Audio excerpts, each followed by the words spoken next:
The Wii U said, if I'm going down, I'm taking you all down with me. 2016 and onward for the Wii U. Now, this is, one of the most miserable fucking things I could possibly be talking about today. Each year of the Wii U's life was, like, completely different from each other. 2012, launch year, sure. Any year with New Super Mario Bros. U in it is a year. Strangely enough, that was one of the Wii U's biggest years in terms of game releases, and it started in, November for it. Launch lineup-wise, the Wii U had a lot of stuff on that first day. And, never again. 2013 had a bit more titles, but, it was spread out throughout the year. Still a pretty small year. Not a lot of stuff going on. And even then, not a lot of stuff going on until, halfway through the year. In March, Lego City Undercover and Monster Hunter? I hope that's good enough for you, because then you had to wait till June for Game & Wario, bitch. But then, we started to get, Pikmin 3, Wind Waker HD, Wonderful 101, Wii Party U, Mario 3D World. Unfortunately, kind of the only ones that mattered there were Mario 3D World and Wind Waker HD. Pikmin 3 is fantastic, but it's Pikmin 3. It's not really gonna do much for the Wii U. It's not gonna make it turn into this giant success. And Wonderful 101, as much as so many people love that game, a lot of people just could not really get into it. It had a horrible demo. It's not a game for everybody. I know. You look at the gameplay and you go what? How could Uncle Arnie not get into this? But yeah, 2013 was okay, but it was mostly riding on Mario 3D World. If that wasn't there, I don't know what the hell 2013 was. Then 2014 was way lower in terms of quantity. This was when a lot of third parties were dropping out of the Wii U race. And I know I barely even mentioned third party games in 2013 and 2012. Yeah, there were third-party games, but they never mattered at all. It was literally oh, Ubisoft scraps. Oh, you get an Assassin's Creed, but who cares? It was oh, you get a worse version of Call of Duty, a worse version of Batman, a worse version of Mass Effect 3.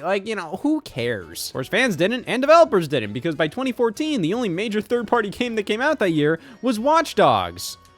And who cares? The amount of physical Wii U games that launched in 2014 was drastically lower than previous years. But the quality of games was through the roof. You have Donkey Kong Country, Mario Kart 8, Hyrule Warriors, Bayonetta 2, Captain Toad Treasure Tracker, and of course Super Smash Bros. For Wii U. It was a good year to be a Wii U owner. Even if, that's not, a ton of games. Bayonetta 2 was a Game of the Year nominee. Mario Kart 8 was so damn quality, we didn't get another Mario Kart for, 10 years. And Smash for Wii U really kept things alive for Wii U owners. Just, talking about the game, speculating about it, and then it finally coming out, and it's oh man, just this great online game, this great local multiplayer game, this great single-player experience, just everything in one. It didn't really matter if, oh, there was no games coming out for Wii U for a bit there, because, hey, we had a Smash Brothers, and Smash Brothers is, infinitely replayable. So that was a good year to be a Wii U owner. And then 2015. 2015 was a bit of a dark era for Nintendo, a dark age of Nintendo, if you will. I've been on record saying that was one of Nintendo's worst years.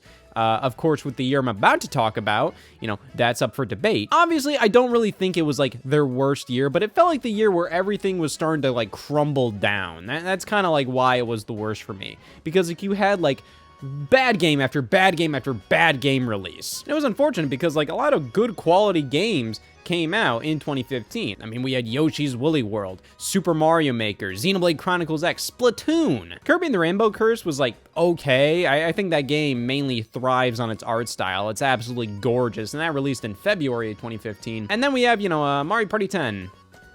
Yep, with all these bad games and the fact that okay, Nintendo's launching a new console, Nintendo's shift to mobile devices, their abysmal E3 presentation, and of course Satoru Iwata unfortunately passing away in the summer of that year, it just kind of felt like this was not a great year for Nintendo. Outside of oh, poor quality games, a lot of stuff was going on that made 2015 feel pretty bad. Which brings me to 2016. This was the Wii U's final full year as Nintendo's main home console. I'd say 2015 was its last hurrah. Mario Maker and Splatoon alone were these two big games that really made the Wii U feel like it was hey, this console is worth a damn. I mean, Splatoon showcased how Nintendo was able to create a brand new IP and have it be successful, unlike the exact opposite of successful. Really kind of felt like the modern Animal Crossing in that, right? I mean, Animal Crossing launched, at least here in North America, on the GameCube, where, like, the GameCube wasn't the most popular console out there, but Animal Crossing really persevered and became, like, one of Nintendo's top dog franchises. And it just showed, even if it's a failure of hardware, like, Nintendo can still put out some incredibly unique and successful ideas on it and like have them last for years to come. Splatoon is one of Nintendo's biggest franchises, and it all launched on the Wii U in one of the Wii U's lamest years ever. And because that game was built from the ground up for Wii U, it kind of felt like everything made sense surrounding the Wii U gamepad and everything. It utilized it very well with like the map. You can just click on it immediately and then boom, you jump over to wherever you pointed at. And Mario Maker is like 10 times that in terms of gamepad functionality. Even though Mario Maker 2 is better in terms of like tool set and themes and just options galore, I think Mario Maker 1 is way more fun to create stages in. It's unlike anything else. I mean, you go immediately from just placing items with the touchscreen to just, boom, I'm gonna play this, and then you just shift your hands over to the buttons and you're good. It's way better than Mario Maker 2's like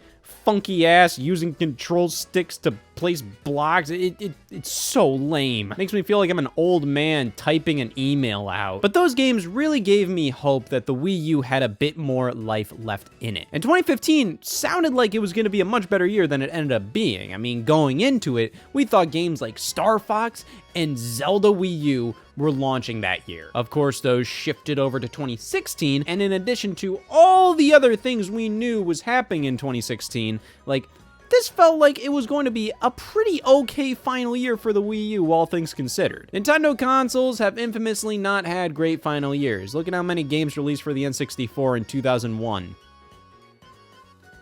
That may have been an exaggeration, but it might as well have been. Now, in 2016, we had a lot of games lined up for that final major year of the console. This may have been the worst fucking year of all time. All right, so the first major game that launched for Wii U in 2016 was Twilight Princess HD. Now, this wasn't the first thing that Wii U owners primarily did this year. I believe earlier in the year, we had the final batch of Smash DLC come out, which, you know, Smash Brothers DLC always kind of kept us, you know, hopeful. Like, oh, okay, you know, we get something cool that other people don't get, you know, as Wii U owners. Oh, the 3DS owners get it too. Damn it. But still, you know, it was something fun to, you know, check in and just play through Smash Brothers, get a new trophy, learn new characters, check out the new stages, all that stuff. But Twilight Princess HD was the first major actual release Nintendo had for the system in 2016. And this was a long time coming, at least like it was rumored about for a good few months before they officially announced it in the November 2015 Nintendo Direct. And I don't know, like at the time, I was pretty damn disappointed by this release. Now my disappointment was definitely because like, I don't think I truly understood like the difference between a remaster, a remake, or like what to expect from a re-release like this. There are rumors going around because Nintendo put out this new Link render in like storefronts. So, you know, you have like the Nintendo section of Best Buy, and Nintendo put out a bunch of new like big old cardboard signs with their characters on it and the Nintendo logo. And one of them included like this never before seen render of Link that was like super HD, really, really high quality, heavily detailed, and it was entirely based on Twilight Princess Link. And this all came about during a time in which there was already a leak for Twilight Princess HD through the Nintendo eShop on Wii U. People like data mined it and found files for like a Twilight Princess HD like game icon. I remember I saw this was the icon that leaked out, and while that icon was pretty much the exact same as like the original box art for Twilight Princess, it was obvious that this wasn't just like a re-release of the game on like virtual console or anything like that, because like it was obvious just based on all this that this would be like a full-blown Wii U release. Because at this time, like Nintendo was re-releasing Wii software as digital games on Wii U. Just they were just the Wii games in their entirety. Nothing changed about them really. And that was kind of the big thing that worried me about Twilight Princess. A Twilight Princess HD on Wii U. My reservations were based around the fact that I could already play Twilight Princess on Wii U. It's kind of like how they remade Wii Sports for Wii U with Wii Sports Club, and like, sure, that's all fine and good. I mean, like, okay, it has online play now, it's in HD, but at the same time, it does kind of feel like a bit of a waste because I can already actively play Wii Sports on Wii U. Yes, Twilight Princess is more iconic and everybody's way more passionate about this compared to like any other Zelda game that would have been a better fit on Wii U, like Four Swords Adventures on GameCube. That would have been perfect. That whole game is based around using the Game Boy Advance, having like that separate screen and all these players working together. Like that would have been amazing. Of course, it probably would have been perfect because like at the most the Wii U could support 2 Wii U gamepads and like you'd want 4. Okay, as I'm talking about it, like, it doesn't make any sense. But, at the least, the concept of Four Swords Adventures on Wii U would be, like, way more at home than a game I can already play on Wii U, you know? So I was expecting some big boy changes. I mean, look at what they did with Wind Waker HD. That game looked incredible. This huge upgrade. All this stuff. Like, oh my god, Nintendo does remasters different. I didn't realize how little they actually did to Wind Waker HD at the time. I thought they, like, went to town on that remaster. Like, it's like, holy shit, this is like going above and beyond. They like completely changed the game. Now, when you look at the GameCube game, like it's pretty much 1-to-1, but they bloomed the fuck out of Wind Waker HD on Wii U. I think Wind Waker HD on Wii U looks fantastic, but I think the GameCube game consistently looks really good, where the Wii U game, like, there's certain times where, like, the lighting looks really weird. Like, they put too much bloom on everything, the lighting's off, it's all a little strange. But when it looks good, it looks really damn good. But, like, yeah, comparing the two, it's pretty obvious that, like, they didn't do, like, as much as it seemed to me at the time. I mean, the developers even said, like, Wind Waker HD only took, like, 9 months to develop, so it's, like, okay. Like, obviously, they didn't do as much as I initially thought they did. So I had a lot of hopes with Twilight Princess HD that it would be, like, as big of a leap in my mind as Wind Waker to Wind Waker HD was. In reality, I think it was way more than that, but because of how Twilight Princess looked, it didn't seem like it. I remember they first announced this in that November Direct. They said, like, oh, Twilight Princess released on the Wii and GameCube, blah, blah, blah, like 10 years ago, and we're bringing it back in Twilight Princess HD. And then it cut to the trailer, and as the trailer was going on, like, they showed that scene of, like, Zelda holding the sword and the sword falling down, and I just remember waiting for the little, like, side-by-side comparison to come into the screen and show what the HD version actually looked like. In reality, I was looking at the HD version the entire time. And, like, there would be, like, these side-by-side comparisons Nintendo would do in, like, trailers up until release. And, like, there would be some times where I thought, like, the original GameCube version was the HD version and the HD version was the original version. Like, it didn't seem like this giant leap. Of course, I was being, a jackass. Because Twilight Princess HD is, in fact, like, a huge leap up. I mean, you compare the two and it's like,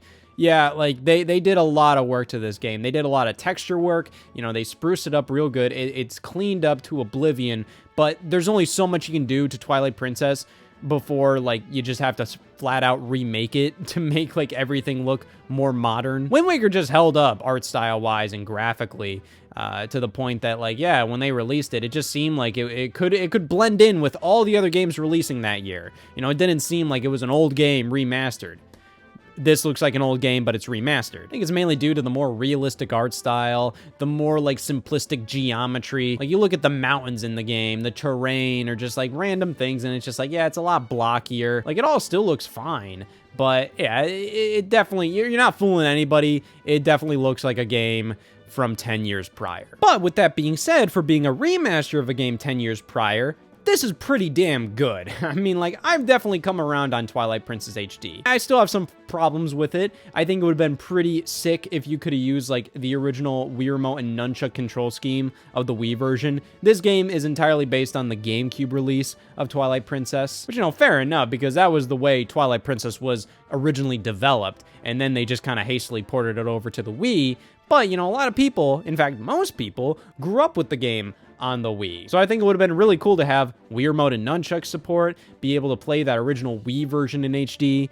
You can sort of in this game. You have Hero Mode in Twilight Princess HD, which is just a more difficult version of the game, but that version is flipped, like the Wii version, because the Wii version, they had to make sure Link was right-handed, because most people are right-handed if you're going to be swinging your sword, and Nintendo didn't want to go through the whole rigmarole of completely changing, like, the Link model, and, like, that would probably be, like, an entirely new logistical thing. Like, it's such a minor change, but that would probably, like, mess up so much stuff in the game. So their solution was, like, really silly, but, like, honestly makes a lot of sense. They just mirrored the entire experience. Like, the entire game is just a flipped version of the GameCube one. But they included that in this game as the more difficult version.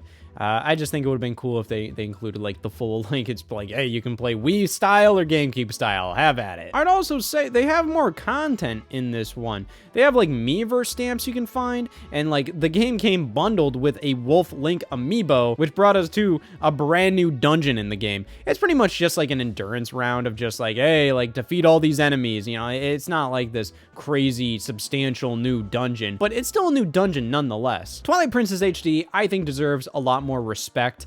You know, it doesn't seem like it, but I think it has, like, a lot more going on with it than, like, Wind Waker HD did. But at the time, it didn't feel like that. At the time, it just kind of felt like, okay, cool, this is probably the definitive way to play Twilight Princess HD, but, like, I can already play Twilight Princess on the Wii U. Give me something new! Something with a Shadow Mewtwo amiibo card included, preferably. Pokken Tournament! Dumbass name. Of course, it's Pokemon and Tekken mashed together. Which I think just makes it then, like, you just constantly ask, like, what is that? It's not like this game is, like, heavily Tekken. It plays like Tekken, but, you know, it's very much its own thing. So, kind of, you know, it's kind of like one of those, like, weird, in quotes, crossovers, where it's literally just the actual game series of Pokemon, but with the gameplay style of Tekken, kind of like how Hyrule Warriors is, in quotes, a crossover between Zelda and Dynasty Warriors or Musou games, but you know, like all it is crossing over with is, like, the gameplay style. So at that point, like, I don't know, is it really a crossover at that point? That's why I always thought it would work better being called Pokemon Tournament. I feel like that would just be a much safer title instead of Pokken. Like, what is that? But this also released in March of 2016. Yeah, and this was a pretty busy month for Nintendo, all things considered. We got these two games on Wii U, and then Hyrule Warriors Legends on the 3DS, alongside a bunch of, like, random amiibo from Smash Brothers. There's Famicom Rob, I believe Ryu and Roy released. And in addition for amiibo, we got the Shadow Mewtwo amiibo card. This is fucking pointless. Pretty much this card is for Shadow Mewtwo, who is a character that is, you know, only in Pokken Tournament. You know, this isn't like a character that's really been in Pokemon prior. So it's an original character, and, you know, you can unlock him in this game under normal circumstances, but tapping the amiibo card, you unlock him right from the get-go.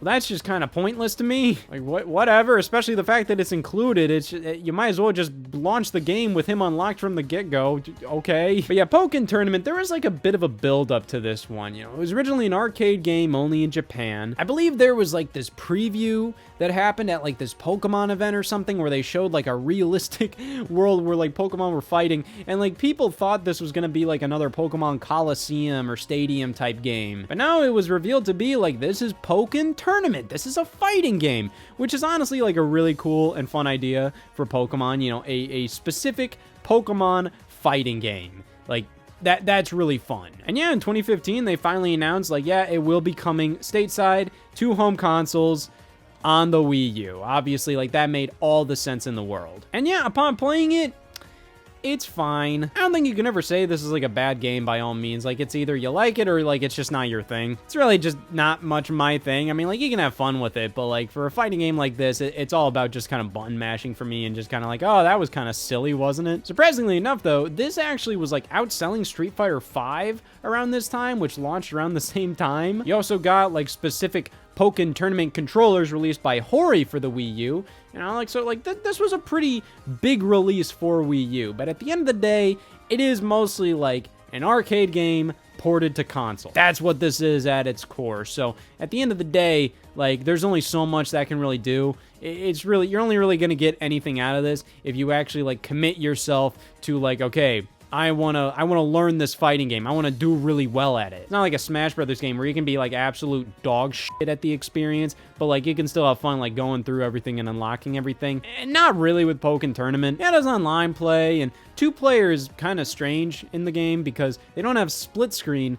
You can only do it via, you know, TV and then 1 player on the gamepad. And unfortunately, like the arcade game got updated with like new fighters throughout like the year. And the Wii U version never got that. The Wii U version never got DLC. So it's like, that was really disappointing. You kind of thought like, oh yeah, you could just update Pokken Tournament throughout the year. And, you know, that kind of keeps people engaged. Like, no. You had to wait for the Nintendo Switch version in a year and a half to get all those DLC characters included on the cartridge. But then afterwards, the Nintendo Switch version actually got exclusive DLC characters throughout 2018. So it's just like, that was a little strange. Felt like they kind of knew that like, okay, let's put this out on Wii U, but we'll also put out a Nintendo Switch version in 2017 with everything included. You know, why even bother like putting any effort into like making sure this has like life throughout the year? Like put it out, get people into it, and then just finish it off on Nintendo Switch. But it's still made for a pretty good inclusion in this month for the Wii U. I mean, this was a pretty packed month, all things considered. You know, 2 games, but still. Things were looking up for the Wii U. Let's get this over with. That very next month, we got Star Fox Zero and Star Fox Guard. This was originally meant to release in 2015. Kind of meant to be like the big holiday title for the Wii U.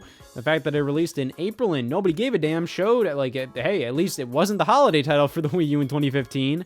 These were. They needed more time in the oven for these games, specifically Star Fox Zero. When gameplay for this was fully revealed at E3 2015, it was rather disappointing or just like really lackluster. Like nothing really felt really that compelling here. Everything felt so damn flat. Like the explosions, the environments, everything just, nothing felt like there was any oomph to it. And Star Fox used to be a game series all about just pushing graphical boundaries. You look at the first Star Fox on Super Nintendo, and Star Fox 64, even like Star Fox Adventures on GameCube. This is a series that is always meant to just showcase a system. And for Star Fox Zero to look just so bland, it was very concerning, honestly. But that was only the start of its problems. Of course, like when people went on the show floor at E3 to demo the game, they were like, I can't demo the game because the controls don't fucking work. Yeah, the whole dual screen setup, you know, using your Wii U gamepad to like aim while you see like the TV screen with like the normal Star Fox view.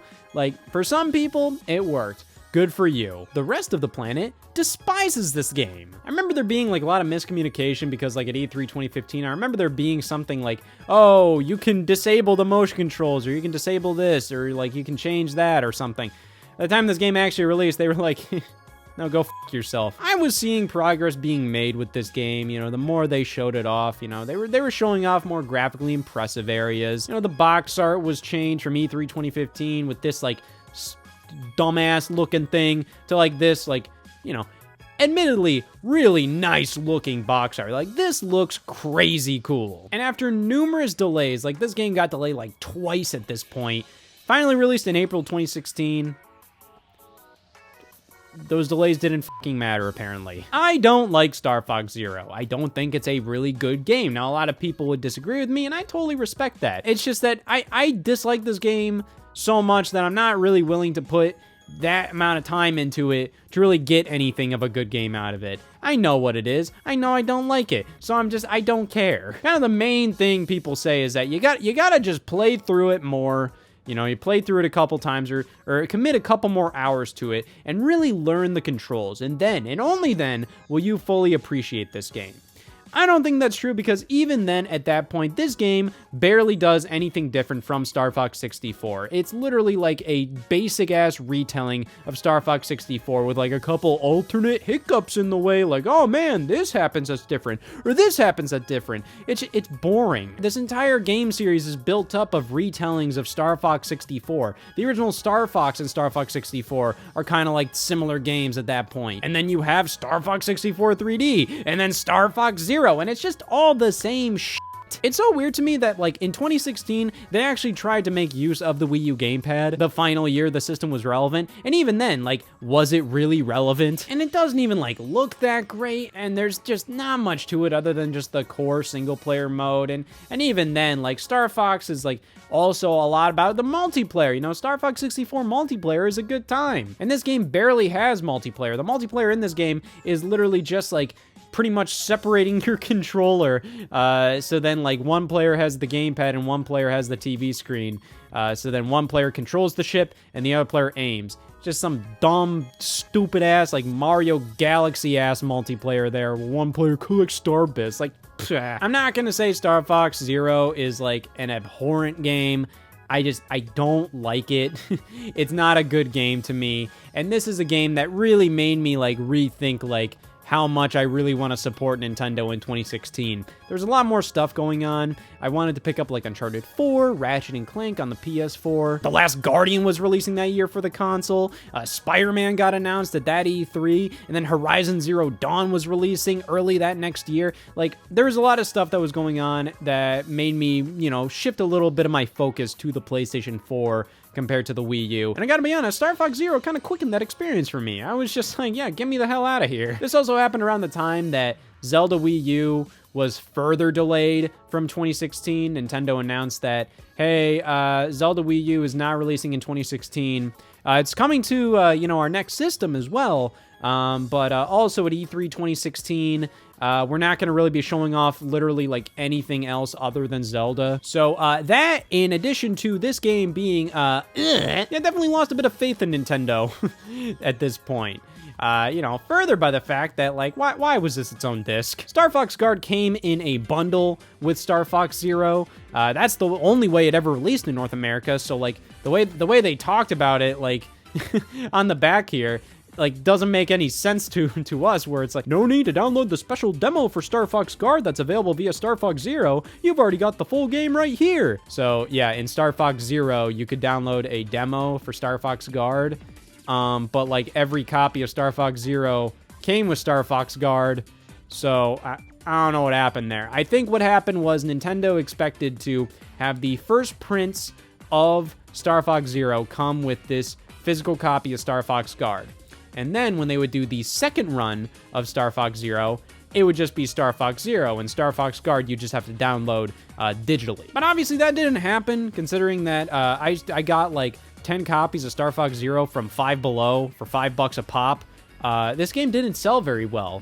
Really? Weird that they did this twice. Like, they did the same thing with Animal Crossing Amiibo Festival. They said, like, hey, this bundle comes with Isabelle and Digby Amiibos, and you better act fast because the Digby Amiibo is only available via the first print run of Animal Crossing Amiibo Festival. It never got a second print run. The game sold so bad, they ended up harvesting the amiibo out of the Animal Crossing Amiibo Festival bundles and just selling them on their own when Animal Crossing New Horizons was doing so well. Like, I've seen GameStops where they have, like, the amiibo included in Animal Crossing Amiibo Festival available by itself in their own boxes. Like, they did this tactic twice where they're like, oh, first print runs only include this. It's just like, stop doing that during the Wii U era with games that are dog shit. It doesn't end well for you. But yeah, Star Fox Guard, it's, like, fine. I've said this numerous times before, but, like, yeah, like, it would have worked a lot better as, like, a separate little mode in Star Fox Zero instead of, like, a whole-ass separate game. Playing through Star Fox Zero, not feeling Star Fox Zero anymore, you can hop over to the Guard mode and, you know, play a little bit of Star Fox Guard. And then I think that would be a lot cooler for Star Fox Zero. I think review scores would have gone up across the board where it's like, yeah, the core game is a little lame, but it has this kind of fun little tower defense mode in it. But no, because these are separate games, they had to be reviewed as separate games. And in many cases, Star Fox Guard got higher review scores because it's a lot harder to be upset at this game. It's easier to be bored with it. It's not the most compelling experience, but I think it utilizes the gamepad in a unique way where you use it to be looking at all these different security camera feeds and you want to stop the robots from attacking your base. It's good. It's a fine little game. It's more of a tech demo at this point to show off what the Wii U gamepad can add to some experiences. But, you know, as it is, It's fine. You know what else is fine? For us Wii U owners to not get a single new game until June. But hey, we got 2 instead. Nintendo was doing this funny little thing where some months they'd release 2 games on Wii U.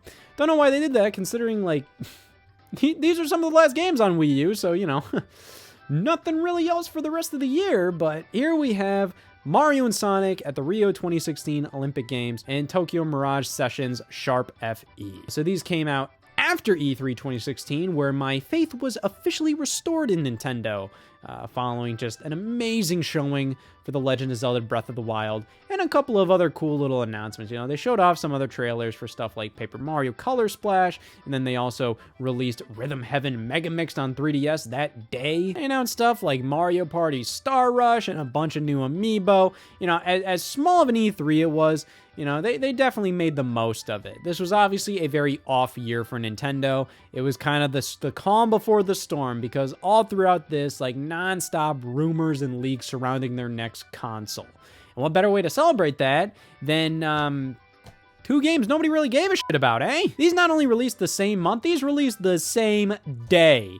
Mario and Sonic came out a couple months after the 3DS version, which was a bit unheard of for this series up until this time. You know, before this, it was always like the home console version released first, and then the handheld version came out a few months or just, you know, a bit later. But this time, no, the 3DS version came out first, and the Wii U version released in June.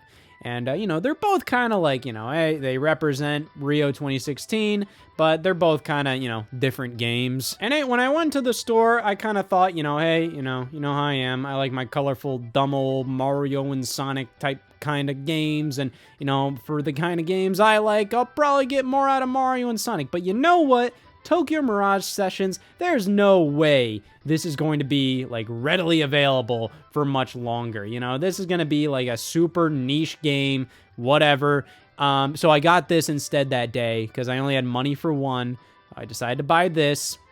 It turned out this ended up being the rare one. This ended up going for like over $100, and Tokyo Mirage Sessions ended up going kind of on the clearance bin, you know, like just, it wasn't like the most expensive game out there. That was a shocker. But you know what? I'm pretty happy that I did pick Tokyo Mirage Sessions because this is a quality game. It's a solid JRPG. It's not the greatest one out there. I wouldn't say this is like, oh my god, a must play, but it gave Wii U owners a really solid exclusive RPG from Atlas. Honestly, for me, the story behind this game is more interesting than the game itself. You know, like, it was originally announced as Shin Megami Tensei Cross Fire Emblem in early 2013. We pretty much waited the entirety of the Wii U generation for this game to release. And everything went silent for a couple years, you know, for the most part. I think everybody just assumed it would be just a pretty standard Fire Emblem and Shin Megami Tensei crossover. For some reason, a lot of people thought it would just be like, a Fire Emblem game with Shin Megami Tensei characters in it.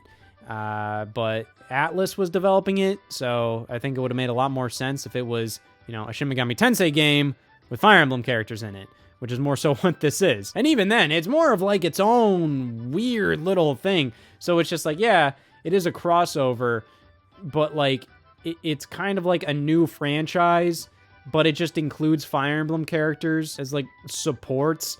They barely even, like, mention Fire Emblem on the back here. RPG Master Atlas puts their unique spin on Fire Emblem favorites. That's like the only thing mentioned about Fire Emblem on the back. This is very much kind of its own thing. And it's really damn hard to explain, like, how it's a Fire Emblem game, how it's not even really a Shin Megami Tensei game. It's just kind of made by the same developers as that, and it's an RPG like Shin Megami Tensei, but it almost has kind of like a Persona-esque style to it, but it's also not Persona. It's some weird hanky-panky. At the end of the day, this is a solid game. It's pretty much the Wii U's Fire Emblem game. That's kind of sad. Just weird because, you know, like, okay, so Tokyo Mirage Sessions, that's Shin Megami Tensei, spelled backwards, you know, at least the abbreviation.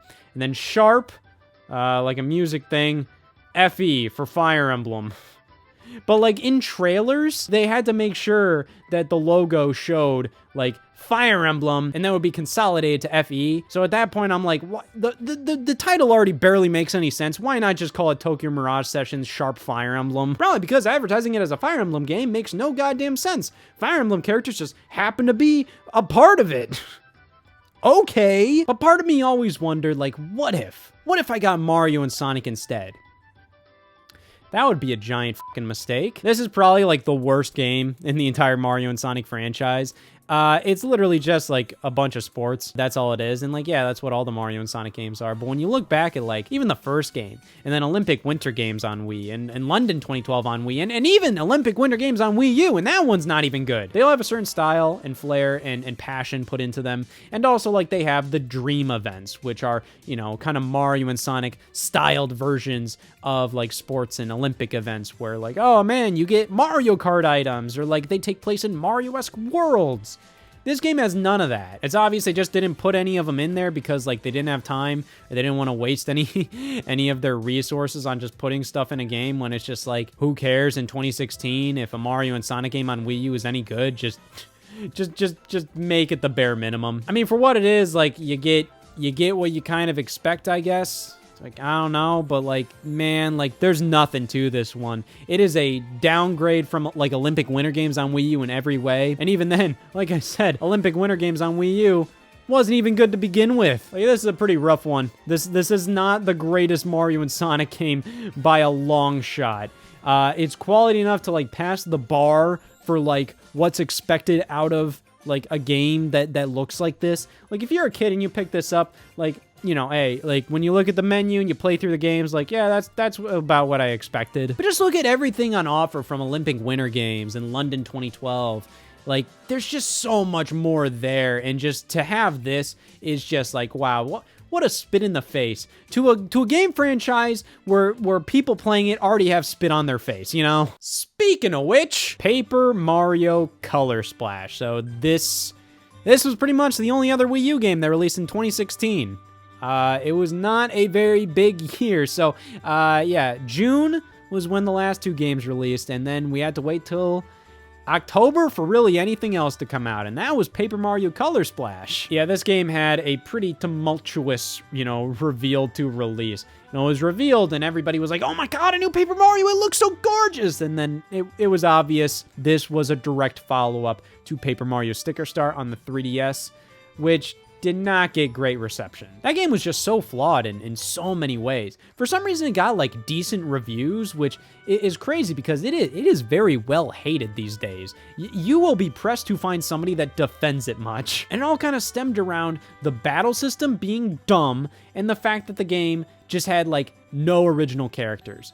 You know, you would have usually characters like this, just random little toads walking around. That was the majority of the characters in Paper Mario Sticker Star, and from what it looked like, it was this very similar case with Paper Mario Color Splash. Most of the NPCs are just toads or basic Mario villains or anything like that. In previous Paper Mario games, you'd get just like a really fleshed out cast of characters based on different Mario species. Like, you know, oh man, here's a different kind of toad, here's a different kind of Koopa Troopa or whatever. But they would all have like different hairstyles, different apparel, different facial characteristics, just all this stuff and different personalities.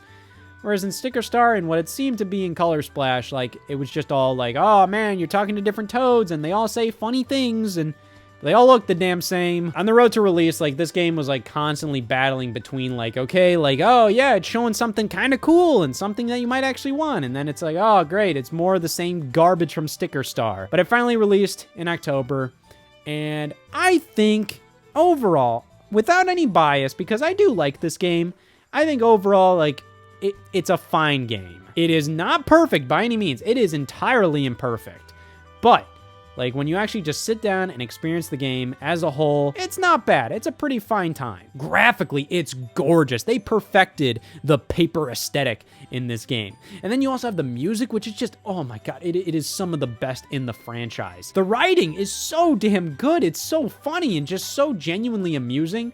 Of course, story-wise, like, it's kind of bare minimum stuff. It does the job, but, like, you know, the writing telling that really basic story is really good. And the environments are actually really fun to explore. You know, some of them are basic Mario aesthetics, you know, grass, sand, all that stuff. But then you have cool stuff, like, oh my god, I'm in a restaurant, I'm in a train, oh man, I'm in a spooky castle, I'm in a spooky hotel. Like, there's so much to love in this game, that it does make you forget how dumb it is to play it sometimes. Like I said with Star Fox Zero, it's really strange how this was the year Nintendo wanted to push Wii U gamepad use, because this game requires the gamepad, and it is used in like the most stupid ass way possible. When you're doing your turn-based battles, like you have to look down at the gamepad, sort through your cards you have to collect, and then paint it with the gamepad, and then flick it up at the screen, and then move your hand over to the controller to then hit the A button at the right times to get like the most damage out of things. Yeah, it's dumb as hell. The battle system is genuinely garbage in this game. But hey, at least there's like a very subtle like leveling up system, which is something they did not have in Paper Mario Sticker Star. You get paint after a battle, and that, increases your paint container, which, does make battles easier. It's not much, but at least it's something. It gives battles somewhat of a purpose. In Sticker Star, you wouldn't get, like, anything from battles outside of coins, and it just made battles pointless. So, like, why am I gonna go through all this nonsense to get a bunch of coins? Especially when a big part of that game and Color Splash is the fact that your battle commands are, like, disposable. They're stickers in Sticker Star. They're cards here, and when you use them, they're gone from your arsenal. So why would I waste them on a battle that I don't need to waste them on? And yeah, another big problem with this game was one I already said, the fact that, like, there's not really any actual, like, characters in the game. You have your helper character, Huey, and he's nice.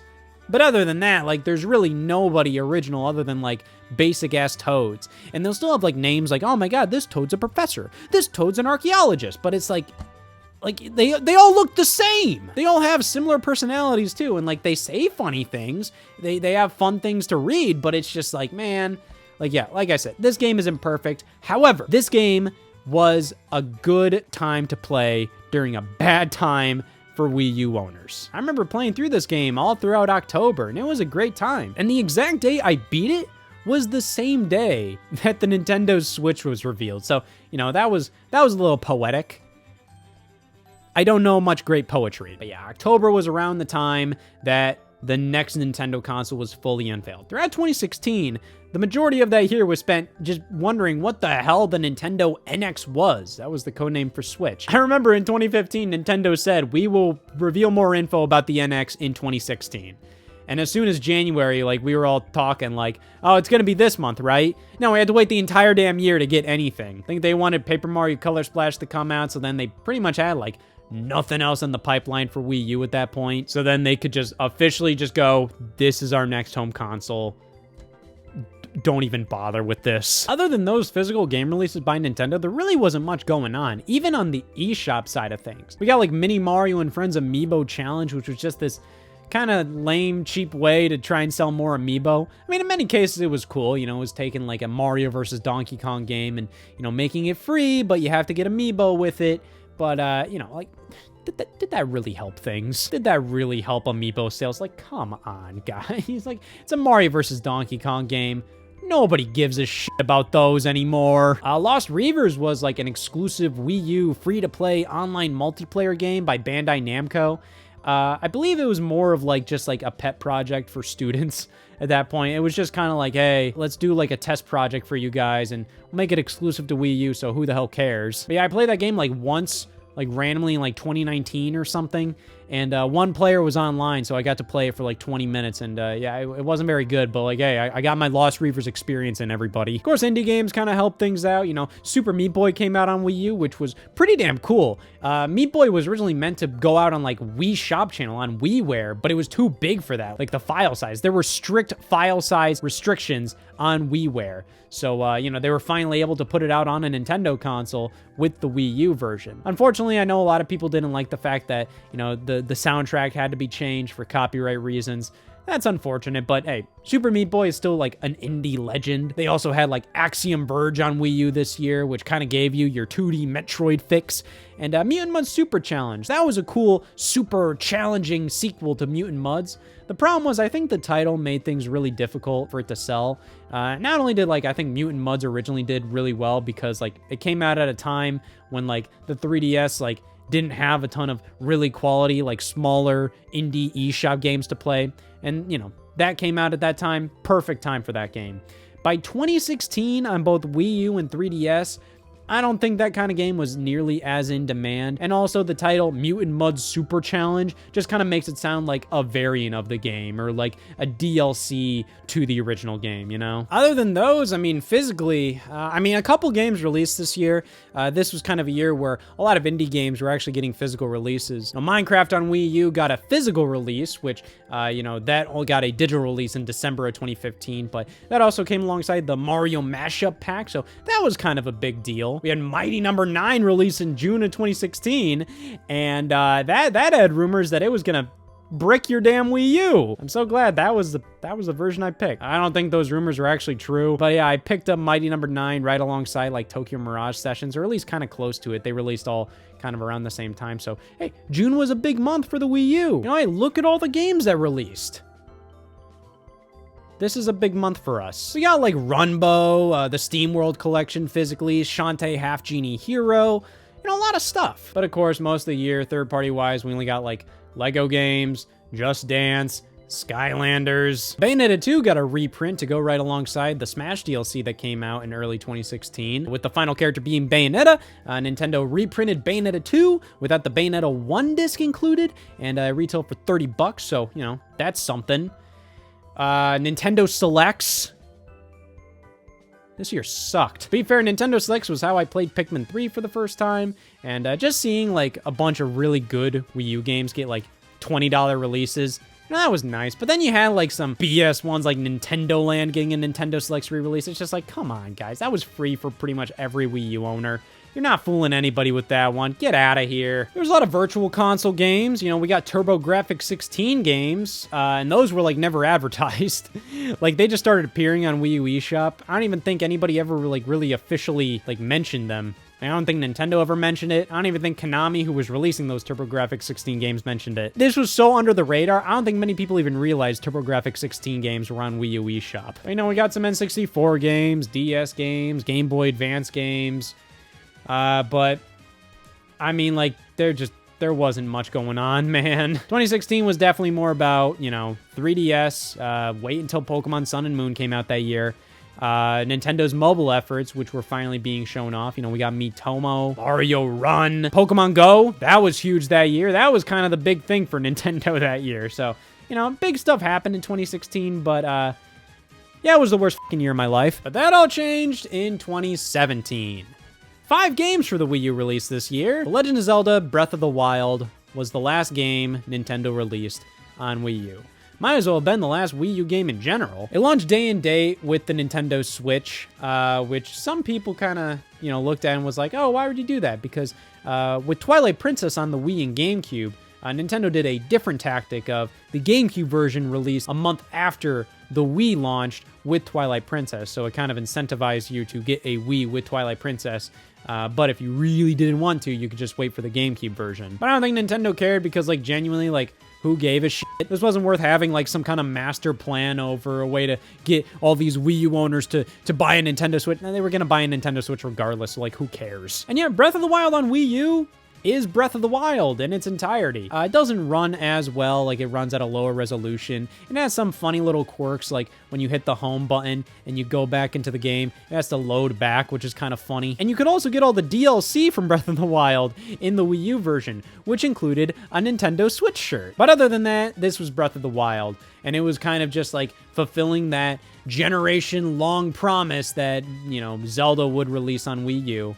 And it did, but, it's kind of unfortunate that, the Wii U never got a fully original Zelda to call its own. Maybe you can consider Hyrule Warriors to be that. I don't. That's not a Zelda game. That's a Zelda spin-off. It's like if Mario Kart released on a Nintendo console, but a mainline Mario never did, and saying like, well, we got a Mario game. It's just like, yeah, but yeah. But hey, in some cases, this is how Breath of the Wild was always meant to be played. I don't actually think that because, like, when you look back at previous, like, promotional materials Nintendo did with this game, like, it's obvious that the gamepad was meant to play, like, a pretty big role in Breath of the Wild. You were supposed to have access to the map at all times, but they cut that functionality, and pretty much, like, the game just has a blank gamepad for the most part. You can, like, swap between the gamepad and the TV screen. That's pretty much it. But yeah, at this point, it was pretty much all about Nintendo Switch. that didn't mean the Wii U didn't get any more games. Darksiders War Mastered Edition. So this was promised for like a full year or something. Like this was promised for PS4 and Xbox One and Wii U, but the Wii U version kept getting delayed and delayed and delayed to the point that it just kind of felt like it was never going to release. But it did in May of 2017. But it's honestly kind of funny at this point because like, yeah, because they waited so long to put this out, like it's obvious it couldn't have been a huge priority for them. They're probably like, why even bother? You know, a lot of Wii U games that were promised at this time ended up getting canceled, like Yooka-Laylee on Wii U. They were just like, hey, like, we're not going to do that. We'll just put it out on Switch. But they kept their promise and put out Darksiders 1 on Wii U, like, after the console had already pretty much died. But it's also kind of, you know, strangely poetic. Again, like, I've never read a good damn poem in my life. Because Darksiders 2 was a Wii U launch title. So it's just like for Darksiders 2 to be a launch title, and then Darksiders 1 to be one of the final games released for Wii U. I don't know, that's kind of cool. The last few games, I mean, like we got Cars 3 Driven to Win, which is weird because like, you know, we didn't really get a lot of like licensed games like this for a while there. In fact, like this came out right after like Disney Infinity was canceled, and the development studio behind that game was shuttered by Disney Interactive Studios. Disney Interactive Studios pretty much said like, we're not making games anymore. But then Warner Brothers bought out the developer a couple months later that made Disney Infinity, and they made the Cars 3 game, which is a Disney game published by Warner Brothers. A lot of weird shit going on here. But yeah, this released for Wii U in June of 2017, and it's a fine racing game. Like, it just who cares though? It released on everything else at the time, like Switch and PS4, Xbox One, even like PS3 and Xbox 360. This was like exactly how I remember licensed games being back during like 2005, 2006, you know? So it was kind of cool that the Wii U got kind of like, you know, how I remember like the original Cars game being like that was one of the last GameCube games, and that released on everything, you know, PS3, 360, Wii, Game Boy Advance, DS, PSP, PS2, Xbox. You know, it was kind of like a throwback to get a game like this. But at this point, what the Wii U got was kind of just like a lot of stuff that you kind of just expected, you know? By 2018, the only game that released for Wii U was Just Dance 2019. And then by 2019, Just Dance didn't release on Wii U anymore. They only released it for Wii and Nintendo Switch, which is a bit unprecedented to have like one generation of console get a multi-platform game, the next generation not, but then the next generation after that to get it as well. But, you know, it kind of makes sense. You know, why make a separate Wii and Wii U build of Just Dance when it's just like, if a Wii U owner really desperately wants to play Just Dance in 2019, just buy the Wii version and play that via backwards compatibility. Like, you still have that option. Like, it does definitely feel like a waste of resources, even for a game as simple to make as Just Dance. And not that Just Dance is simple to make, but I think more so, like, simple to port places, because it's pretty much just, like, a bunch of videos of dance sequences, you know? But also in 2019, we finally got Axiom Verge physically on Wii U. That was long promised for a while, and limited run games made that happen. I believe like another company promised to make it happen, but like a bunch of stuff fell through with that. Like apparently it didn't work out. So they finally had that happen. And yeah, I mean like that was supposedly the last Wii U game for a while until 2020 when we got Shakedown Hawaii. I believe this is officially the last physical Wii U game that ever released. And it's mainly because just they could do it. V-Blank also did Retro City Rampage, and Shakedown Hawaii is kind of the successor to that game. And Retro City Rampage never got a Wii U version. That game was made for WiiWare, and it took a while to come out, and it finally released like right after the Wii U launched for WiiWare. And I think they were just kind of like, just play it on WiiWare. We're not making a Wii U version. Kind of like ported it everywhere else, but not Wii U. But they made the successor for Wii U, Shakedown Hawaii. And at this point, this publisher and developer just kind of seems hell-bent on taking advantage of old consoles that you can still make games for, because they also released Retro City Rampage on Wii, but only in PAL territories, because that was the only way they could release a physical Wii game in 2020, because Nintendo of America was like, we can't print Wii discs anymore.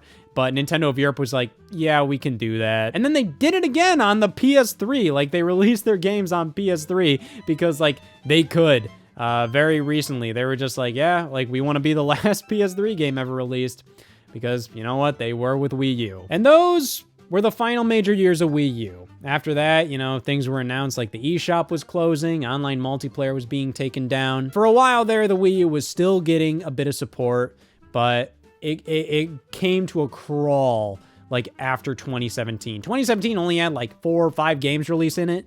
And then 2018, 2019, 2020, it was pretty much just like you got 1 game a year. But, you know, I can't really blame developers and publishers for doing that. Like, why would you release a Wii U game in any year other than like the years where it was relevant? And like I said, even then, it wasn't even relevant in the years it was relevant. It was a pretty miserable last few years of Wii U, but hey, you know, I still love that stupid ass little console because god damn it, it's really impressive they f***ed up a Mario and Sonic game this bad. And say what you will, but that takes gumption.